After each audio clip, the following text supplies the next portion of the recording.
in the history of patriotic and courageous men. It has conquered not only once but again and again, especially in the more contemporary years. It has conquered the communist insurgency one after the other, in the 1950s and the 1960s. To it has surrendered the old Partido Comunista Filipino in Aliaga, Nueva Ecija in 1977, in which ceremonies I had the honor to represent the armed forces of the Philippines. After the Partido Comunista had reached an overall strength of about 30,000 armed men. It decisively won the battles of secession against our republic by the Moro National Liberation Front.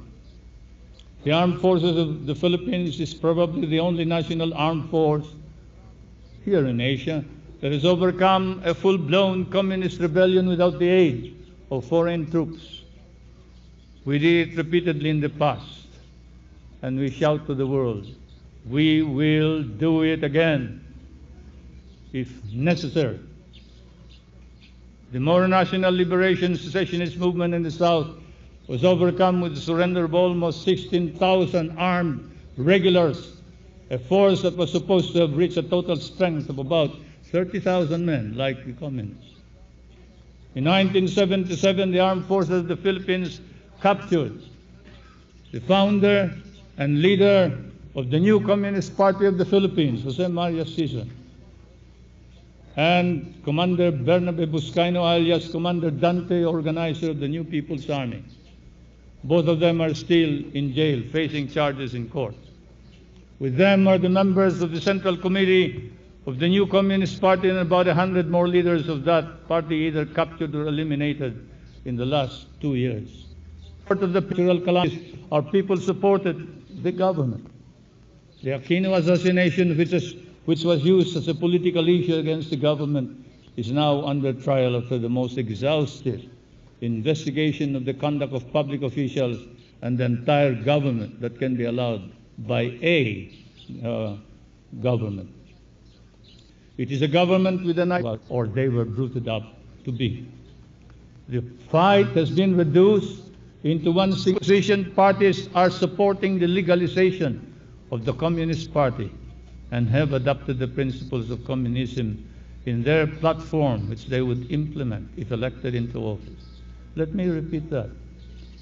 For the first time in the history of the Philippines, all opposition parties have joined hands in supporting the tenets of the Communist Party. This party is godless. It recognizes no private property. It has no true elections. Freedom of speech is not tolerated, nor are the fundamental freedoms enshrined in our Constitution. It would convert our government into a totalitarian dictatorship. This is what we are fighting against. Ours is the only government that has established a tanod bayan and an ombudsman, and yet they said, who may have reneged in the performance of their duties. It has prosecuted the highest-ranking officer on one front and the fight for enduring economic and political stability on the other. And we will, it must be by the strength of our own democratic ideology, keenly understood and passionately advanced. If you are to contend with vigor instead of merely trusting to chance, then we will. It must be by this zealous advocacy of our own ideas and beliefs. And we must do this side by side with the violent and armed struggle that a communist insurgency constantly brings upon the society. So what then do we stand for? The proportions that we see it and we perceive it to be. And your participation will be the decisive factor with respect to the initial phase of peace. Today, let us say that there is indeed a perceptible effort to intensify insurgency and subversive activities in our country. Communist activities have intensified in many fronts. in the build-up of the NPA, in the establishment of subversive and front organizations, in the infiltration of labor and student ranks, in the production and circulation of anti-government propaganda, and in the employment of terrorism and sabotage. Much of this intensification is rooted in the perception that the crisis that beset our country during the last 1.5 years represented an opportunity for the communist cause. It was believed and hoped that the government would be overthrown by this crisis, be unable to manage the economic crisis and the consequent social and political turmoil. This will be given to the following. First, the fact that the insurgents are focusing their activities on far-flung barangays and remote municipalities in the country. They're taking advantage of the fact that our armed forces can only visit these areas once in a while and cannot maintain a longer presence there. Second, the adoption of the new guerrilla tactic of terrorism and sabotage. Since 1981, the dissidents have engaged in quite a number of these sabotage operations, mostly arson in the capital equipment of agro-industrial establishments in northern Luzon and in Mindanao. The object of this effort, of course, is to disrupt production, damage the agricultural base of our economy. It is also carried out whenever target firms refuse to financially support the insurgency movement. Third, the CPP-NPA is giving a free sign. The CPP clearly hopes now to use the opposition's political machinery to promote what we face in some today is a new phase of confrontation, in which we must renew our strategies and tactics, our lines of action and defenses, in the same manner that the enemy is transforming his.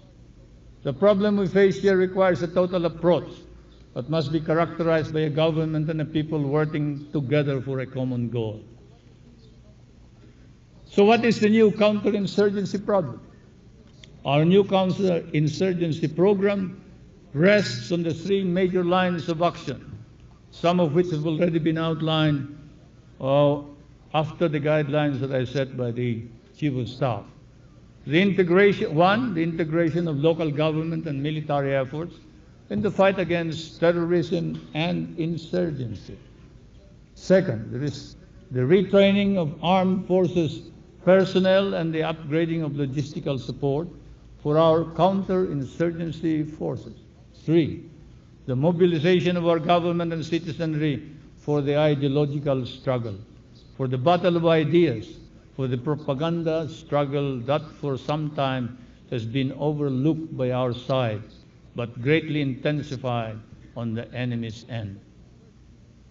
With respect to the first, united way, at the soonest possible time in areas presently besieged by insurgent activities.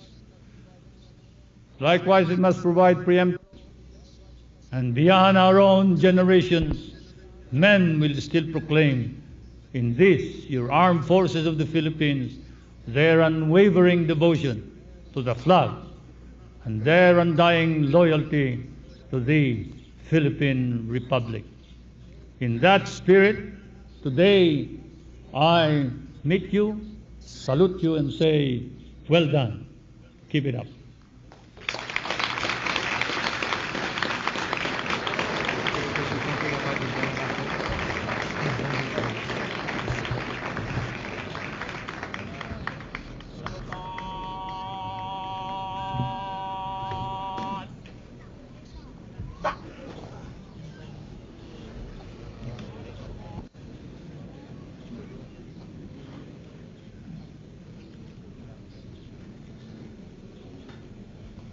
By virtue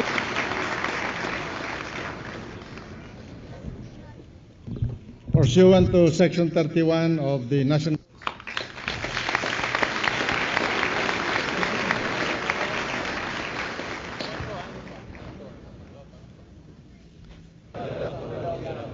ay taimtim na nanunumpa. Natutuparin ko ang buong husay at katapatan, katungkulan. At na mga iba pang pagkaraan nito'y gagampanan ko. sa ilalim ng Republika ng Pilipinas na aking itataguyod, pinaiiral ng mga sadyang itinakdang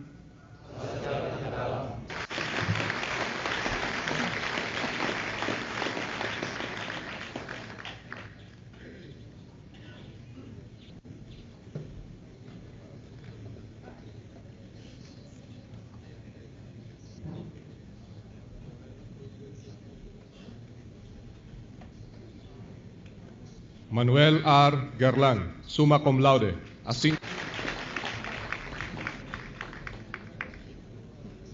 For graduating number 1 in the graduation merit roll of class 1985, considering overall performance in all prescribed courses of instructions and activities for 4 years, the presidential saber given by His Excellency Ferdinand E. Marcos, President of the Republic of the Philippines, is hereby awarded to Manuel R. Garland. For graduating with the highest overall rating in academics, Al Zumel, PMA Superintendent. Chua Mui Hak, Singapore.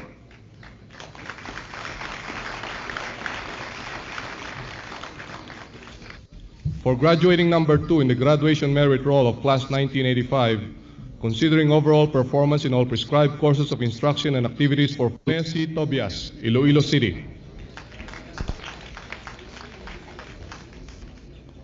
Ronald O. Capasio, Leyte.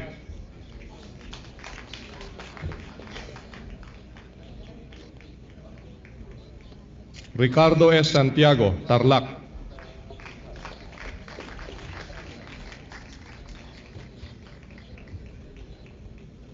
Felipe B. Bejar Jr., Agoo, La Union.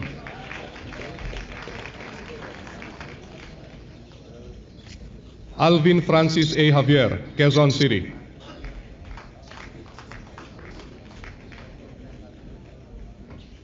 Chito M. Rojas, Makati, Metro Manila.